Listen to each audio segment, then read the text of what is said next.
Hey everybody, thanks for visiting my channel and stopping by to talk some movies with me. With the LEGO Movie 2 coming out, I thought it'd be a lot of fun to look back at a 2014 surprise hit, The LEGO Movie. I will be talking in some spoilers, so if you haven't seen the LEGO Movie yet, go on watch it and come on back, and I'd love to talk about it with you. With all that out of the way, let's talk about The LEGO Movie. So the LEGO Movie is about an ordinary construction worker named Emmett, voiced by Chris Pratt, who after finding what is referred to as the Piece of Resistance, is told that he is the special destined to save the galaxy from the evil President Business, voiced by Will Ferrell. First of all, the character of Emmett is a fantastic protagonist because he is just so darn likable. His optimism and his joyous spirit are infectious, and he is perfectly voice casted by Chris Pratt. 2014 also saw the release of the first Guardians of the Galaxy movie, so you can bet that guy had a great year. Also on the cast list is Elizabeth Banks as Wildstyle, Morgan Freeman as Vitruvius, and my personal favorite character in the movie, Will Arnett as Lego Batman.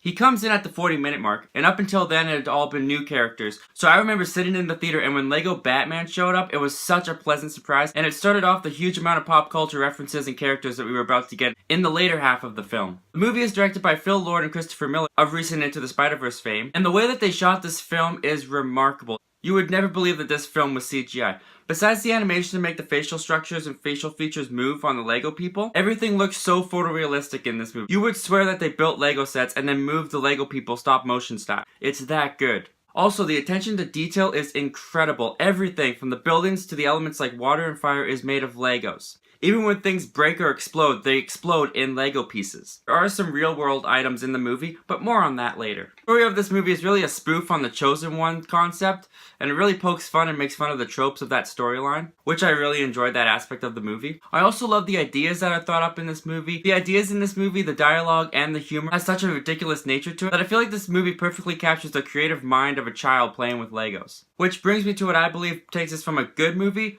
to a great movie. It's the moment that Lord and Miller decide to show us that the story that we've been watching is actually from the perspective and mind of a young boy playing with his father's Lego set that he's not allowed to touch. Will Ferrell even plays the father of this young boy, and when we see him, he perfectly resembles President Business by the way he's dressed and the way that he looks.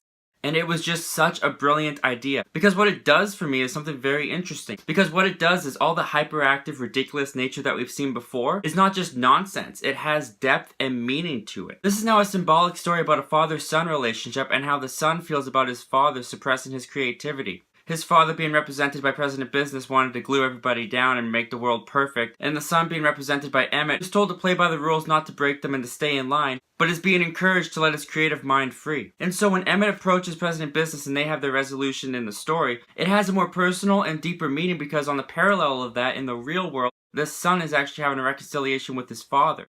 And it just adds so much to what up until that point had been just a ridiculous and funny Lego movie. It adds a deeper layer to the movie. It blew my mind when I saw it in the theater, and I still love that decision to this day. And then of course the movie ends with one final big laugh when the father says that now that his son's allowed to play with his Lego sets, his little sister can play with them too. And that leads to a scene where the sister invades the Lego world with her own little blocks of Legos. And that takes us into LEGO Movie 2, but I'm really excited to see what they have in store. As far as the first LEGO Movie goes, I loved it when I saw it in theaters in 2014, and I still love it to this day. As far as I'm concerned, everything is awesome with this one. Once again, guys, thank you so much for visiting my channel and talking some movies with me. What do you think about the LEGO Movie? Do you love it? Do you hate it? Do you think it's just alright? Are you excited for the LEGO Movie 2? Comment down below, let me know what you think about this movie. Your opinion is just as valid as mine. Once again, my name's Zachary Milne. Thanks for talking movies with me, and I hope you have yourself a great day.